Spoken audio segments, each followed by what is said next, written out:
Okay, so in this video, I'm going to demonstrate how to go through the process of planning and writing an answer to an IELTS Task 1 when the data or the information you are given is a mixed set of data.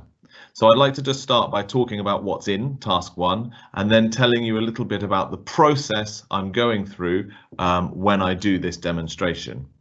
So firstly, IELTS Task 1, what is it? Well, the key thing we need to remember is we're going to be given some information. We need to write at least 150 words reporting, summarizing that information, and we have about 20 minutes to do this. The key sentence that appears in every single IELTS Task 1 question is this: summarize the information and by selecting and reporting the main features and make comparisons where relevant. Now, I'll demonstrate lots of things when I go through this process, but the key thing that I want you to remember is we're trying to find a way to choose features and report them in a way that shows a connection between the features, not simply repeating the features one after another.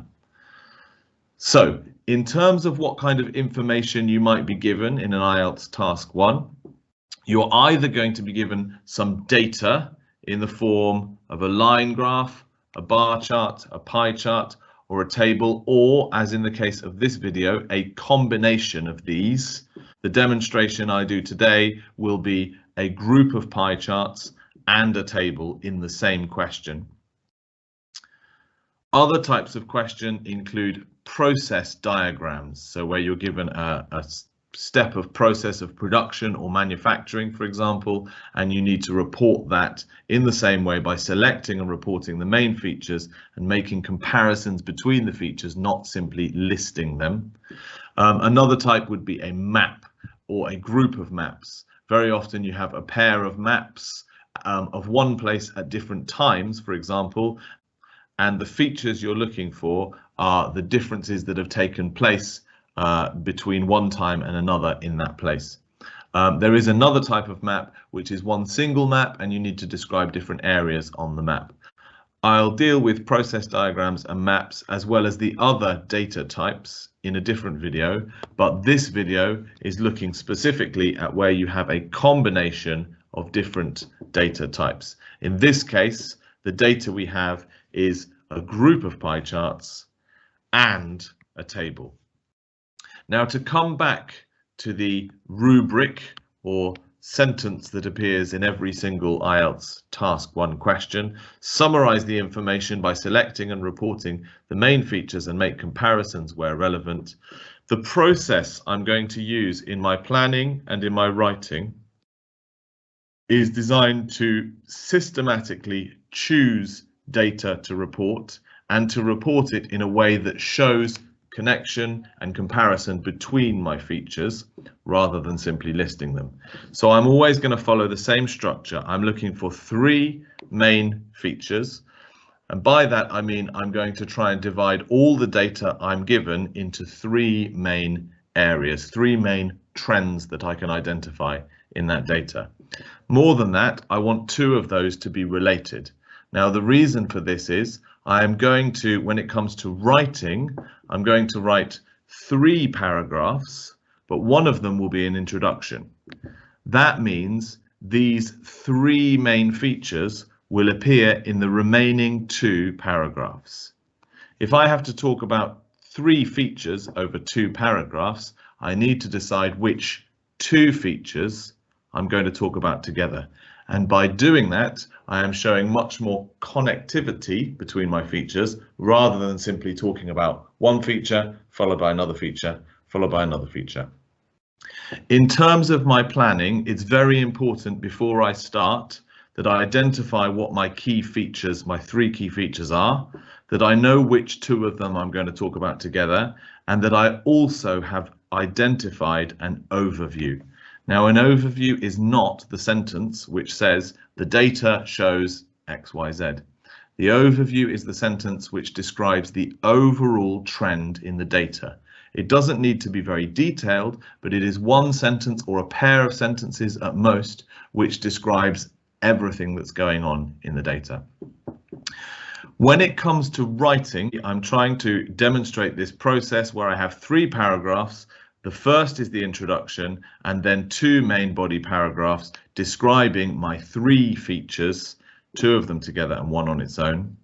And when I'm writing those main body paragraphs, you're going to see that I don't talk about data and trends in the same sentence. First, I describe the trend, and then I use data to support this. Now, if you're very confident with English and you usually get high scores in terms of accuracy, then talking about data and describing trends at the same time may be perfectly effective for you.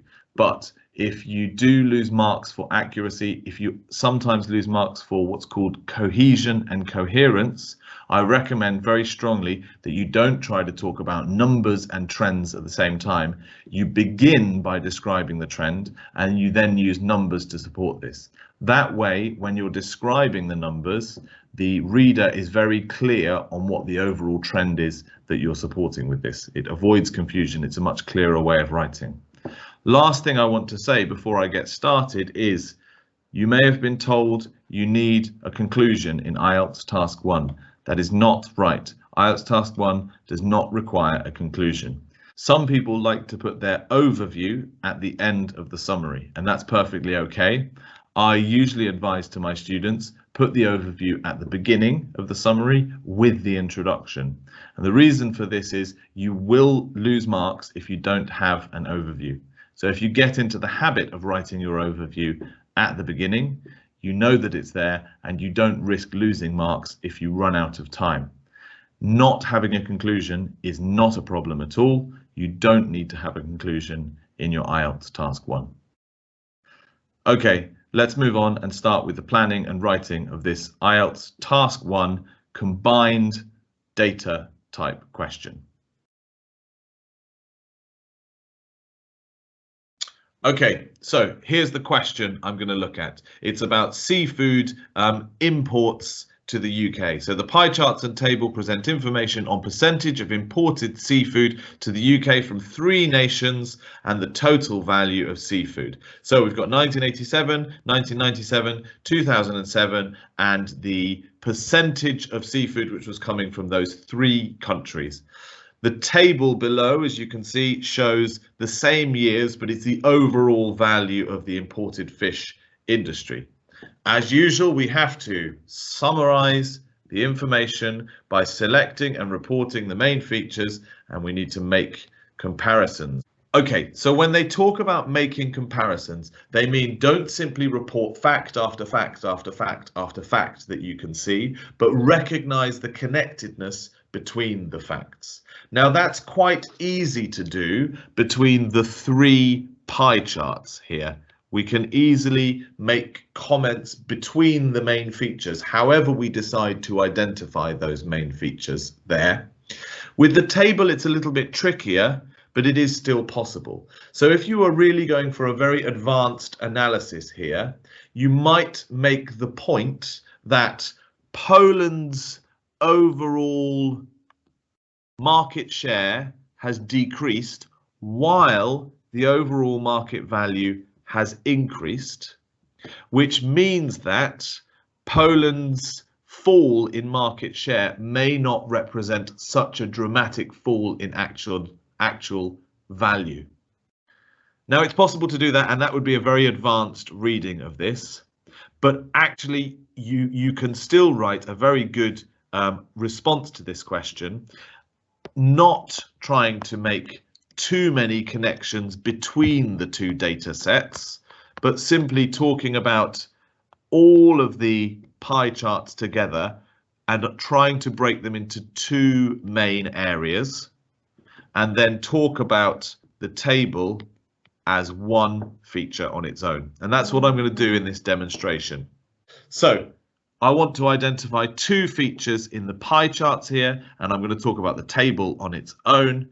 When I look at the 2 features, the obvious way to do this, I'm not going to try and compare 1 year to other years. That doesn't really work. But what I can do is look at what's happened to the three individual countries. Sweden and Germany both demonstrate the same trend, and Poland represents the opposite trend. What I mean by that is Poland's market share has fallen dramatically, while Sweden and Germany have increased their market share. So those are the three key features I've identified. Poland's market share falls while Sweden and Germany's increases, and the overall value of the market has increased. I need to now fit these three features into two main body paragraphs. I'm going to start by talking about the changes in market share and then move on to write a shorter paragraph just describing the changes in the overall value of the market. In terms of an overview, what I would identify here as the overview is the market value has increased while market share has changed between the three countries. So, main feature 1, Poland, main feature 2, Sweden and Germany, main feature 3, overall market value. And the overview is that while the market value has increased, market share has changed between the three countries.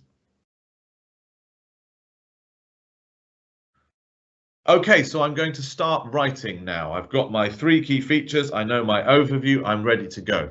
First thing I want to do is find a way to paraphrase the sentence that I'm given in the question to show off my advanced language and to show what the data is, not what the data does. I don't want to talk about any trends here, but just what the parameters of the table or pie charts is.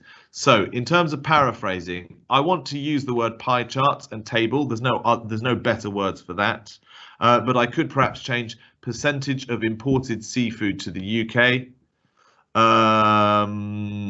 I might mention here, as they haven't in the introduction, I'm going to mention that in each case it's in 3 years in that sentence. So I want one sentence, an introductory sentence. Remember, this is not an overview. This is talking about what the data is, not what the data does. So I'm going to start by talking about the pie charts, and then I'll talk about the table. So the pie charts illustrate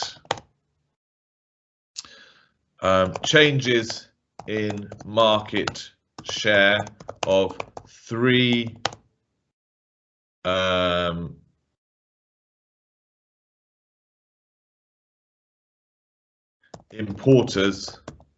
three countries importing fish to the UK over a 20-year period. The table shows the overall value of the UK fish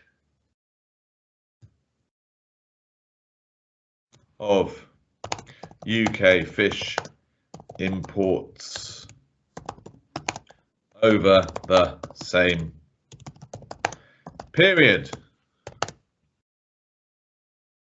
Okay, so that's my introductory sentence. I like to put my overview with the introductory sentence. You might like to put it in a new paragraph, that's fine. You might even like to put this at the end of your writing. If you do that, that's fine, but please keep in mind, if you don't have an overview, you're going to be dramatically penalized in terms of task achievement. So if you're going to put it at the end, make sure you give yourself enough time to do that and don't run out of time because you'll lose too many marks.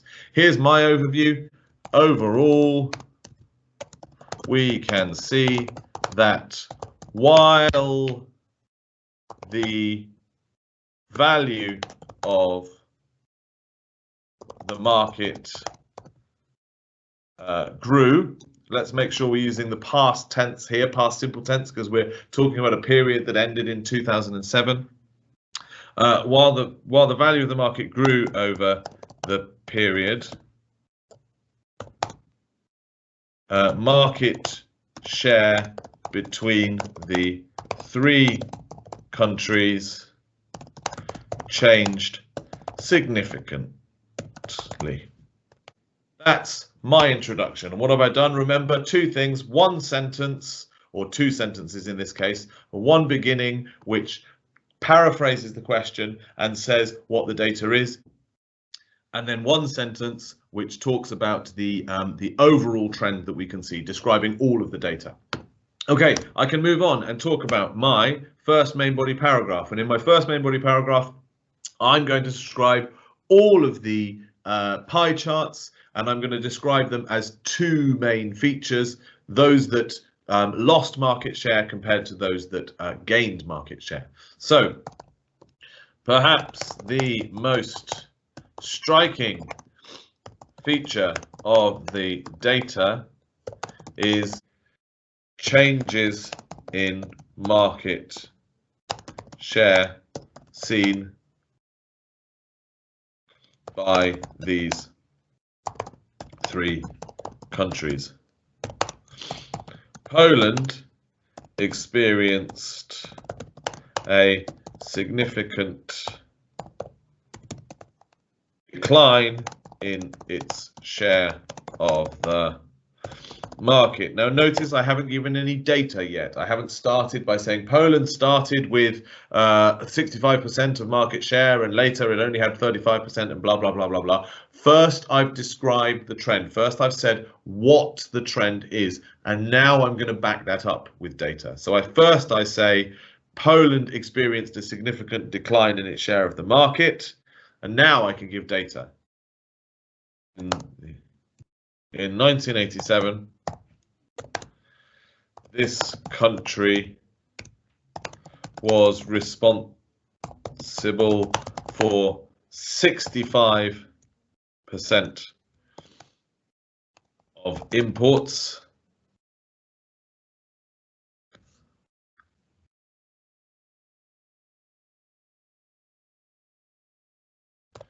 by 1997.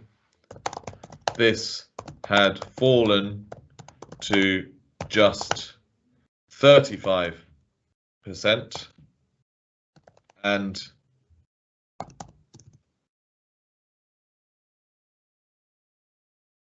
fell and continued to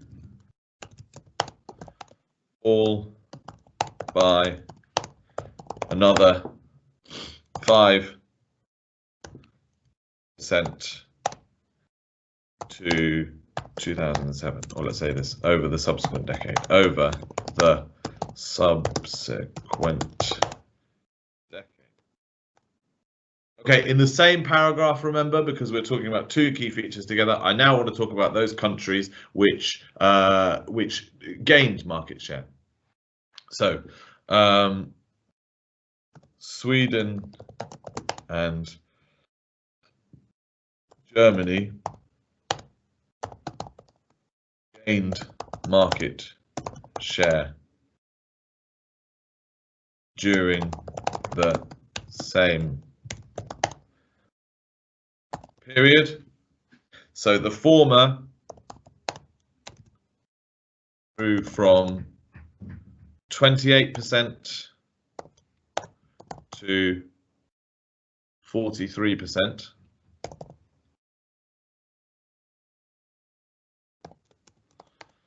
of market share, while the latter went from just 7%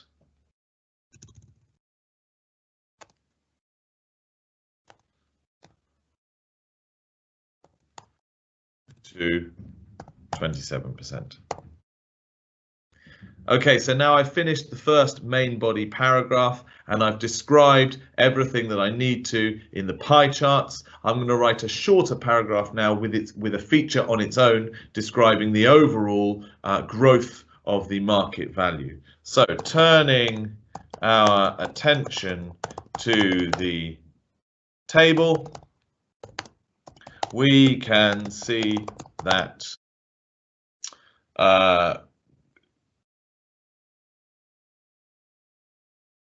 Again, I want to describe the trend and then I want to provide data to support that. So turning our attention to the table, we can see that the market for imported fish grew from 1987 to 2007. Oops, 7 to 2007. By the middle of this period, market value had grown from 7.4 to US dollars. This trend was accelerated over the next decade, ending the period at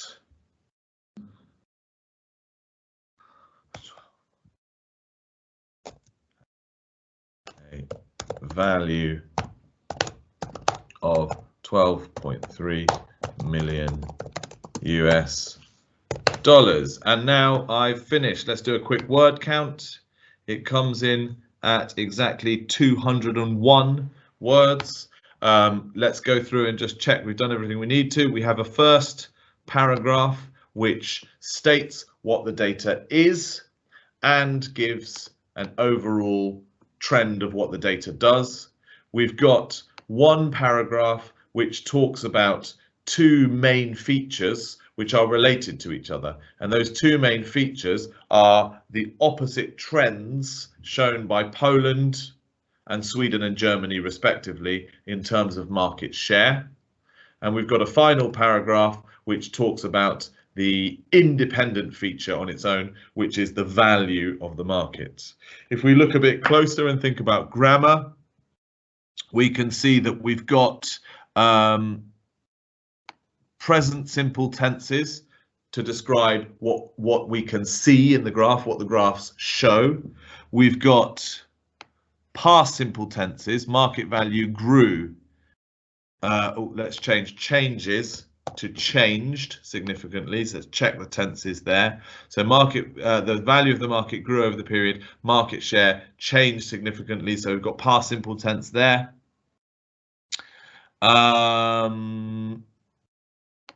Let's make sure we're using the right past tense when we're talking about the changes in market share. You would notice we've also got some past perfect in there. By 1997, this had fallen.